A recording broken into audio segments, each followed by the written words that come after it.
virtual because it's not the usual online class that we're having. It's just a recorded video lecture because of our missed class yesterday in celebration of the Women's Month. Okay, so in order for us not to waste that time, okay, I'm doing this video lecture discussing the topic that we were supposed to discuss yesterday. So hello there, my imaginary students.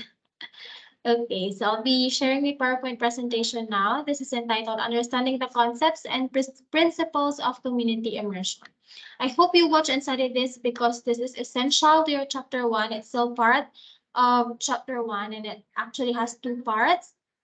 I'll be opening 2 PowerPoint presentation for today's video. Okay, don't worry because this first PowerPoint contains only a few slides. They're just 25 and most of them are just pictures and it's, I think, similar with the second PowerPoint.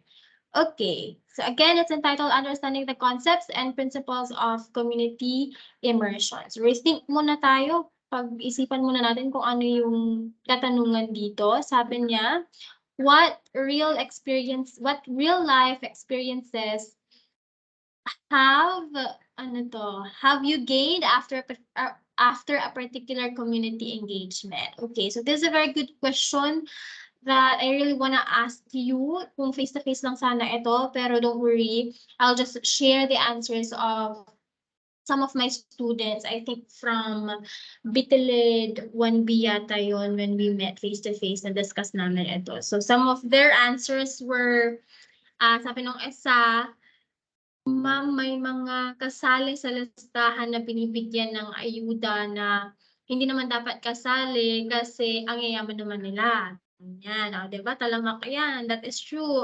Members of 4Ps are rich and they're just there. They're just members.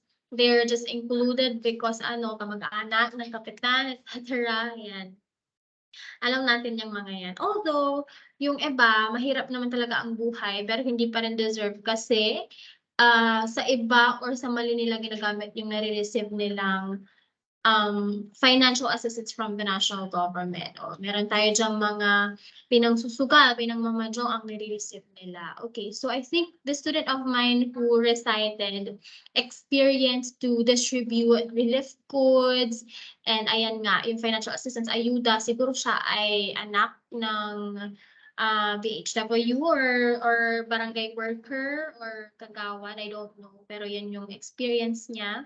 Sabi niya may mga nasa listahan na hindi deserve kasi nung naglilibot siya at nagdi-distribute ng mga ganyan, ay nakikita niya na malalaki naman ang bahay, etc. Sabi naman nung isa, ma'am, meron din yung binigyan mo na nga tapos nag-complain pa. Ayan, antuya sardinas laba, antuya noodles lalamot, walang pera, walang bigas, ganyan. Okay, so these are some of the funny experiences that some of my students had when they immerse themselves in the community. Okay, and I'm sure we're also going to experience that kapag tayo ay nag-community immersion dito nga sa sinasabi ko dito na mismo sa barangay na ito.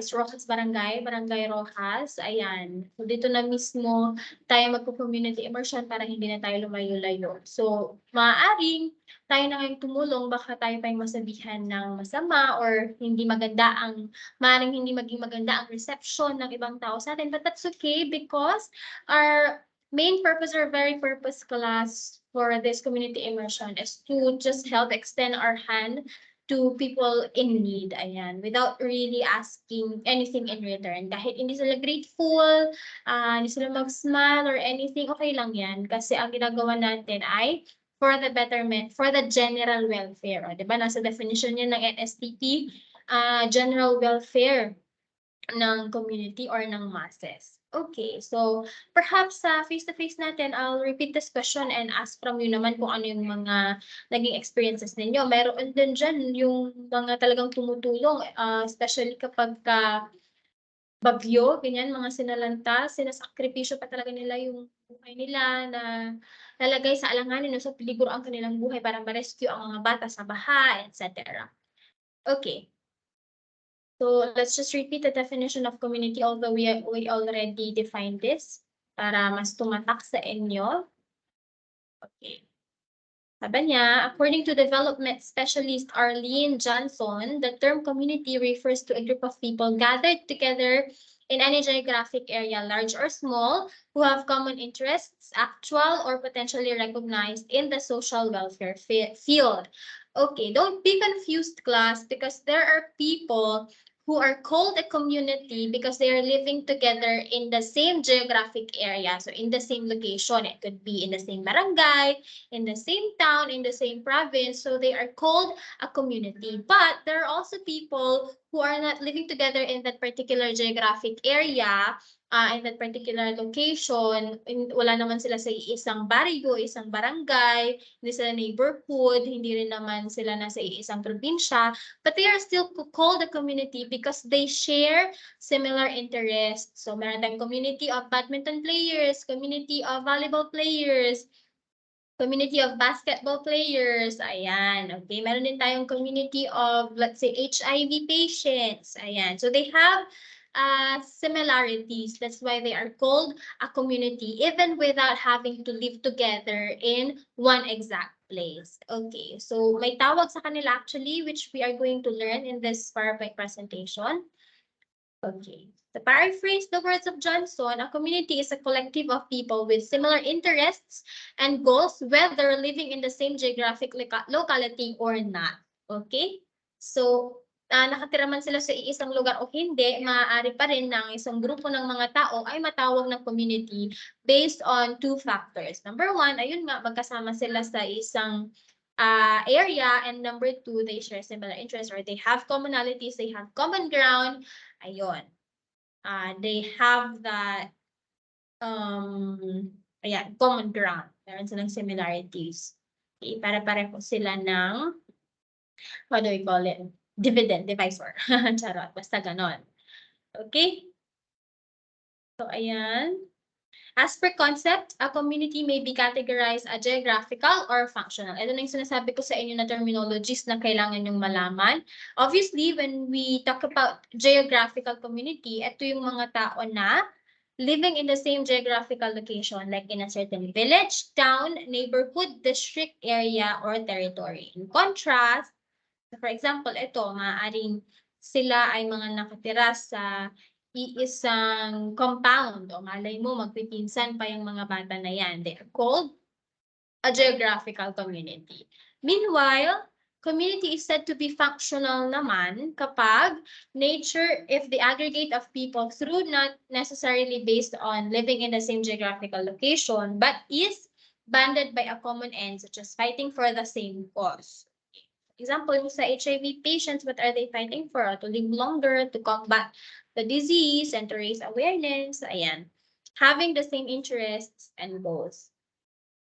Yeah, a certain type of community has recently emerged. Some refer to it as just social movements, but its definition points out that it surfaced out of the two other types of community.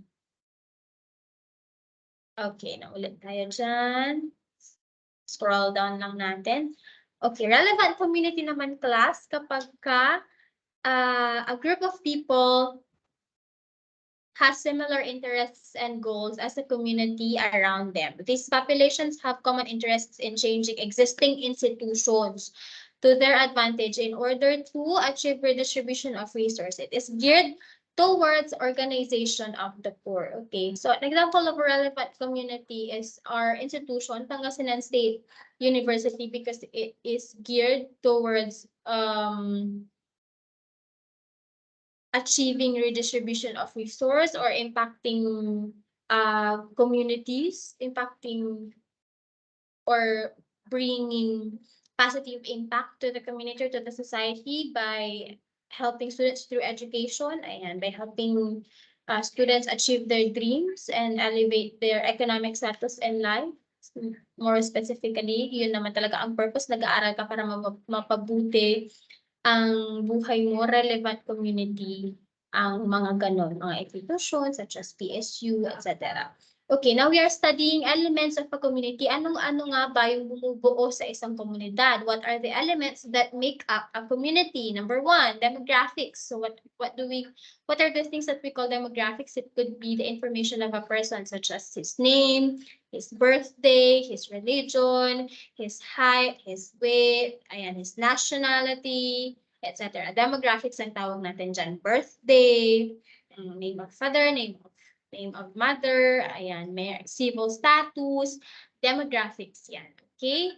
Address will also fall under demographics. History naman, things that existed in the past, it will become part of history if it's relevant and if it's significant or if it's important. Okay, not everything will be part of history, especially if they are just the usual or common things that happen in everyday life. For example, nakabasag ka ng pinggan, that is not actually part of history, hindi naman yan maitatala or ma-record sa history. Unlike if you win international, for example, win an international competition, that definitely will be recorded in the history. Culture, definitely. Okay, varying values, beliefs, principles, preferences in food and language, in clothing, culture ang tawag natin dyan. Economy, where do you belong? In which social strata do you belong? Nasa elite ka ba, sa mga tycoon, sa mga mayayaman, sa mga rich, or nasa middle class, or nasa poverty line, or below the poverty line, economy. And of course, structures, ito naman yung, for example, in a certain place, ano yung mga makikita doon? Mga puro kabahayan ba? Anong klaseng mga bahay, mga buildings, or puro lang ba ito mga fields, corn fields, rice fields, etc. Okay, isa-isahin natin. And demographics, characteristics of population tell a lot about the movement in the community that you will serve. Sabi ko nga dati, kapag nagko-community immersion tayo, we undergo 3 phases, tama? Yung needs analysis ay pangalawa. You still have to know the community that you're going to serve before implementing the project in mind. Hindi ka pwedeng agad-agad mag-implement ng project without knowing the needs of your community. For example, ang pangangailangan pala nila ay edukasyon at ang members ng community na yan ay, for example, puro kababaihan or puro mga matatanda or puro mga bata. You have to fit or suit the project that you are going to make for this type of people. So you have to know their demographics. History allows you to identify certain patterns of change and people's way of adapting these changes that can be useful in plotting your activities. History allows economy, a community economy is a set of economic practices that explicitly foregrounds community and environmental well-being. In community immersion class, we can think of projects that can give our beneficiaries their means to livelihood, their means of livelihood. So, panghabang buhay yun, it's actually sustainable. Well, hindi naman tayo mag-contribute ng malaki, pero example lang, and for you to have an idea, may mga government programs tayo kung saan namimigay sila ng pupunan sa mga deserving na member ng isang komunidad, for example, 5,000, at ipapalaguin na lang niya yun, magtatayo siya ng sari-sari store, at yun na yung magiging pangkabuhayan niya for the rest of his life. Basta, i-make sure na masustain niya yun, di ba? Hindi pwedeng malugi. So, ang dami actually na categories na pwede nating pag-isipan ng project. Not only in economy, but it could also be in education, environment, etc. Okay, culture. Set of patterns of human activity within a community or social group and the symbolic structures that give significance to such activity. Customs, laws, dress, architectural style, social standards and traditions are all examples of cultural elements. Okay. Culture is also very important to know first before implementing the project because, for example, your target community is a community of all Muslims. So, medyo sensitive tayo doon kasi may mga bagay na hindi pwede sa kanila, hindi nila pwedeng gawin. There are lots of sets of behaviors na they are not allowed to practice or to commit. So, kailangan natin i-consider ang mga yon. These are the things that we should consider before coming up with a project. Culture, beliefs, yan, principles, preferences, architectural style, etc. And structures, ito nga, community structure means the internal structure of an employment area, town, city, neighborhood, or another urban area. Internal structure, ano ba yung mga nakikita natin sa loob ng isang barangay? Puro mga kabahayan ba? Puro mga rice fields ba? Okay, so it includes the population and housing, the number of houses, the number of people living there, jobs and production, service and leisure time areas, along with transport routes and technical networks. So their location and relationship, community structure development is controlled with land use planning and building permission schemes. Understanding the economy, culture, and community structures increase the chances of the success of activities, since anyone can provide culture-based and more realistic solutions to community concerns. Again, let's emphasize this, ha? You have to know first the economic status or the cultural preferences or the community structure of your target beneficiaries before implementing or coming up with a project. Kasi knowing this will definitely contribute to the success of those activities. Kasi syempre, pagka alam mo na kung ano yung pangangailangan nila pagdating sa ekonomiya, kung ano yung preference nila pagdating sa kultura, at kung anong klaseng struktura ang meron sa kanila sa kanilang komunidad, definitely you will also know the type of project that you are going to propose to me later on. Okay, which I'm going to approve. And ayan, lalabas na tayo for the community immersion. All right. Immersion is an important approach in giving community service. Sabi niya, an adage says that experience is the best teacher. And do you know that I believe so much in this? Talo pa ng isang tao na may experience ang isang tao na may natural na galing. So even if you are intellectual, you're very intelligent, you know, you will be defeated by someone who has experience. So it's important that you become active. Kailangan na you go out, you experience things, gawin mo. Kasi diba, the more senses involved, the more that learning retains or the more that learning occurs. Hindi lang dapat siya nanatili theoretically, hindi lang sapat na alam mo ang isang bagay, kabisado mo ang isang bagay, pero dapat nai-apply mo rin yan in reality. That's why experience is the best teacher. Natatalo pa ng isang taong eksperyensyado ang isang taong totoong magaling or matalino talaga. And that sucks. That's the reality of life. Especially sa trabaho, mas magaling ka, mas matalino ka, pero mas kukunin pa rin nila yung 3 years, 5 years na nagtuturo kaysa sa'yo na fresh graduate, pero alam mo na mas magaling ka sa kanya. Okay? So going through the immersion process and conducting community service activities projects will enable us to understand how the people feel, think, say, and behave as dictated by their conditions and situations in life as a means to make feel and realize that we are more fortunate than many others and that we can do something to improve the lives of the marginalized and undeserved. Again, who are these marginalized people that we are referring to? We already discussed this during our face-to-face or online. These marginalized people are the beggars, perhaps the vendors, people are belonging to the poverty line, mga street dwellers, walang permanent homes, no permanent residence, no permanent address. PWDs could be deprived of liberty, mga nakakulong, and those who are suffering from mental illness, etc. These are the people we call marginalized. Okay. Now, sabi pa dito, as the Holy Scripture tells us, o Holy Scripture, this refers to the Bible, anong sinasabi ng Biblia sa inyo? To whom much is given, much is required.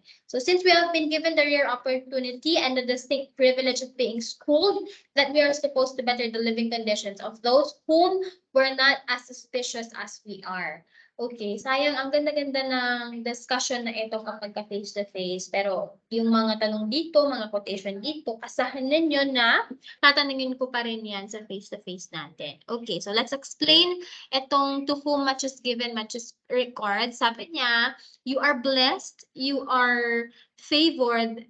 That is why you also have to give back. Okay, much is given to you, you are much blessed, you are much favored, then much is also required from you. What is required from you is to give back to the community. Magbigay ka rin. Kung ano yung nare-receive mo, you also have to give it back. By what? Extending your help to the community. Not really about always financial assistance. Hindi lang naman ganyan yan. Free, sabi ko nga, free tutorial, free education, mag-grab ka lang dyan ng bata na interesado, na turuan mong magbasa, ay nakakatulong ka na sa iyong komunidad. Kahit kapitbahay mo lang on your free time kaysa nagsa-cellphone ka, ayan. Kung much is given, much is required. Because you are given the privilege, although it should be right, but alam nyo naman na here in the Philippines, hindi gaanong privilege ang education, ay hindi gaanong right ang education. Instead, it has become privilege kasi kung sino lang yung may kaya, kung sino lang yung may pamasahe papuntang eskwelahan, sila lang talaga yung nakakapag-aral. Okay, so it's more called privilege than a right. Okay, so kayo na mga nandito sa eskwelahan, mga nag-aaral, kayo ay tinatawag na mga privileged. Okay? Mga masiswerte, mga fortunate. And because you are fortunate, you also have to give back. Much is required from you. That is why you are here in my NSTP class so that we will give back to our community. Alright, so malapit nang matapos itong slide na to, then we will open the second slide. Another one, as one of the objectives of this book expounds, we will be exposed in further and other realities of life, which we may or may not be used to. You know what, class? It's very significant. It's very important to expose ourselves to reality of life, to the reality of life, because we will learn how to be more grateful. Kasi kapag nasa bahay ka lang, hindi mo alam yung nangyayari sa iyong komunidad, sa iyong kapaligiran, then definitely hindi mo, you will not be able to learn how to appreciate what you have at the moment. Yung pakiramdam mo, ang hirap-hirap na ng buhay mo, ang hirap-hirap na ng buhay ng pamilya mo. Pero when you go out there and see people living by the river, by the riverside, all the people na walang ang tirahan, people na namamalimos, you will definitely think na you are luckier and you are more fortunate. Okay? So, yun yung isa sa mga kahalagahan ng exposure sa komunidad. Ayan, exposure sa komunidad natin. Okay? So, here are the next slides are just pictures. Again, another question, what is the relevance of community immersion as part of the NSTP program? Definitely, you're extending your help to people who are marginalized. Yan ang sagot dyan. Pero I would love to hear your answers. We'll be repeating all the questions that you are seeing here kapag tayo ay face-to-face na. Okay, why do we need to study the behavior of the people in and that which compose the community where we serve? Ayan, behavior, part of the culture. Kailangan din natin yan pag-aralan. For example, yung mga Muslims natin, kapag tayo nag-community immersion, baka ikaw ay napaka curious, pipilitin mo siya na paalisin yung kanyang veil, hindi niya yan aalisin kasi nga sa beliefs niya, sa paniniwala niya, hindi dapat nakikita ng tao yung any part of her skin other than her eye. Trivia lang, bakit pati kilay tinatakpan, yung mata lang talaga ang kalabas because aphrodisiac daw ang any type of any type of hair. So yung buhok natin, yung balahibo natin, yung kilay natin, ayan, nakakapag-arouse daw yan. So, para sa mga Muslim na kababaihan, ayaw nilang akitin ang mga kalalakihan kasi not godly practice daw ang pang-aakit. Well, definitely, hindi naman talaga. Kaya pati yung kilay nila ay natakpan nila. Kasi pagka nakita raw ng mga kalalakihan ang kilay, ay na-arouse sila. Any type of hair, buhok, kaya nga din sila nakabelo. Okay, so that's just a trivia and I think that's the end of this PowerPoint, assign readings, concepts of community immersion and exposure. Okay, so stop sharing tayo kaagad. And open agad natin yung susunod pa. Okay? So share tayo, open natin yung isa pang PowerPoint. Dahil konti lang naman yun, class. Okay? Close natin ito. Open natin yung isa pa. Understanding the concepts and principles of community immersion, part 2 naman na tayo.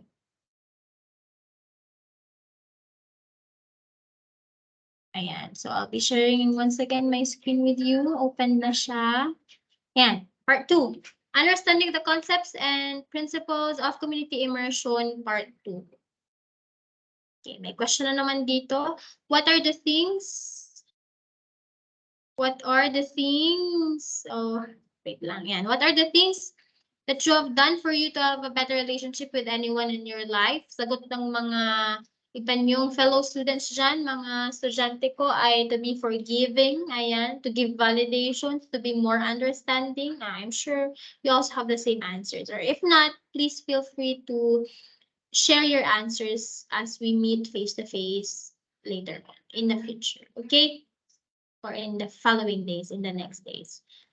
Okay, repetition of the definition again of community immersion para mas tumatak sa inyo. It's an essential strategy in community organizing work that entails understanding of the different community concerns, process, dynamics, and lifestyles through exposure and engaging in different activities. It is different from the actual organizing work because immersion is just one of the strategies into community organization. So yung community immersion, isa lang yan sa mga forms kung paano tayo makatulong or how we build the nation. Okay?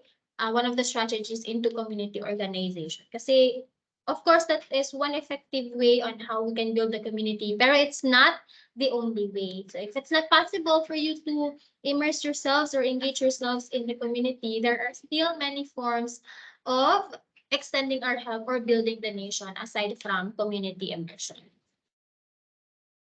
Okay. So, meron tayo ditong tinatawag na National Disaster Risk Reduction and Management Plan.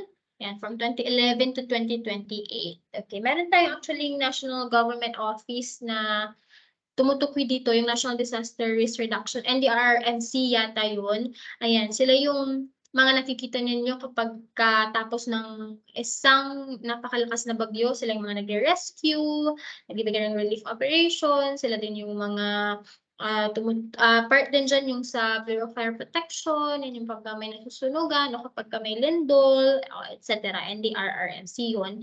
NDRR MP, of course, they have plan kasi hindi naman madali ang kanilang ginagawa. So, they have to come up with a plan. And in order to execute this plan, kailangan din na aralin at nagkakaroon din sila ng trainings. Okay, so it's a plan which serves as a national guide on how sustainable development can be achieved through inclusive growth while building the adaptive capacities of communities, increasing the resilience of vulnerable sectors, and optimizing disaster mitigation opportunities with the end in view of promoting people's welfare and security towards gender-responsive and right-based sustainable development. When we say sustainable development, tatlo lang yung na-mention dito, pero actually hindi lang ito, marami. Okay, so pagdating sa environmental, social, and economic, ito yung mga pwede nyo gawan ng project. For example, environmental, yung very common, tree planting, coastal cleanup, ayan. And social, nurturing community, perhaps pwede tayong magpalaro sa mga bata, okay, games, and group dynamics, activities, etc. Economic, sufficient economy. So, paano yan? Providing people livelihood, etc.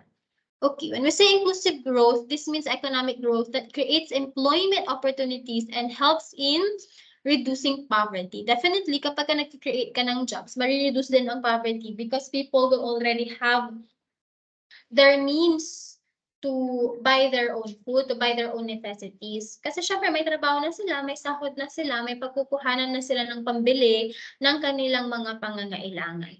Okay, another meaning of inclusive growth is that having access to essential services in health and education by the poor, importante yan class. Dito sa Pilipinas, ang nakaka-access lang ng edukasyon at ng health services ay mga mayayaman kasi yung hindi naman natin ramdam yung mga provincial government ay provincial hospitals kasi may bayad pa rin. Okay, unless meron kang kakilala doon, sabihin mo na wala na, zero bill na. Pero sa mga may hirap, nagbabayad pa rin. Kung hindi naman, napaka-bureaucratic ng process, they will have to secure indigency from BIR, etc. Marami pang hanapin na papel, etc. Namatay man yung kapamilya or buhay, sobra ang paghihirap na dinaranas ng mga may hirap dito sa Pilipinas. Mahirap maging mahirap Pero mas mahirap maging mahirap kapag ikaw ay nasa Pilipinas. It includes providing equality of opportunity, empowering people through education and skill development. It also encompasses a growth process that is environment-friendly growth, aims for good governance, and helps in creation of a gender-sensitive society. And lastly, inclusive growth means economic growth that is distributed fairly across society and creates opportunities for all. Totoo ba yan? Sana lang yung fairly, yung just, at pantay-pantay ang distribution of resources in the Philippines kasi nga sabi nila, mayaman naman talaga ang Pilipinas, pero iilan lang ang nakikinabang sa yaman na yun. For example, in other countries, totoo naman na may gap when it comes to social status, social strata, or economic strata, ang isang nakaupo versus isang ordinaryong mamamayan, pero little lang yung gap. And minsan, trusted pa and more respected pa yung mga nasa academe, yung mga nasa professional fields in other countries kaysa sa mga politicians. Pero dito sa Pilipinas, napakalaki ng agwat ng mga taong nakaupo sa pwesto versus people who are called ordinary citizens. How did I say that? Ang layo. Kung sila ay bilyonaryo mayaman, yung isa wala kahit piso, okay? So sa ibang bansa hindi naman ganyan. Maaring may gap, mas mayaman pa rin yung politician or yung nakaupo sa pwesto kasi sa isang ordinaryong citizen, pero hindi kalayuan yung kanilang gap economically. And why is that so? Because of here in the Philippines, yung tinatawag natin na letter C, corruption. Ilan lang ang nakikinabang sa resources ng Pilipinas. Okay, next one. Adaptive capacities of communities. When we say adaptive capacities, what are the measures that we do in order for us to adapt to the changing environment? Yan, nasa quality policy ninyo. The main determinants of a community's adaptive capacity are economic wealth, technology, information, and skills. Ayan, yung mga technological advancements natin, Industry 4.0, etc. Okay, infrastructure, institutions, and equity. Adaptive capacity is also a function of current population health status and pre-existing disease burdens. Okay, actually, I stopped pala at this slide doon sa klase ko na discussan ko nito face-to-face because it's a little different na from the previous discussion. So I think I also have to do the same. I will stop here para hindi mo na mawala yung momentum ninyo dun sa discussion natin dahil maganda yung naging discussion natin kanina.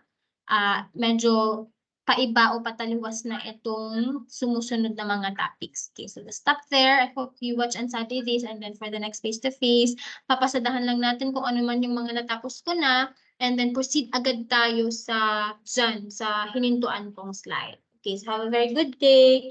Ayan, alam nyo na, every after video lecture, summarize para alam ko na pinanood at pinag-aralan din yun.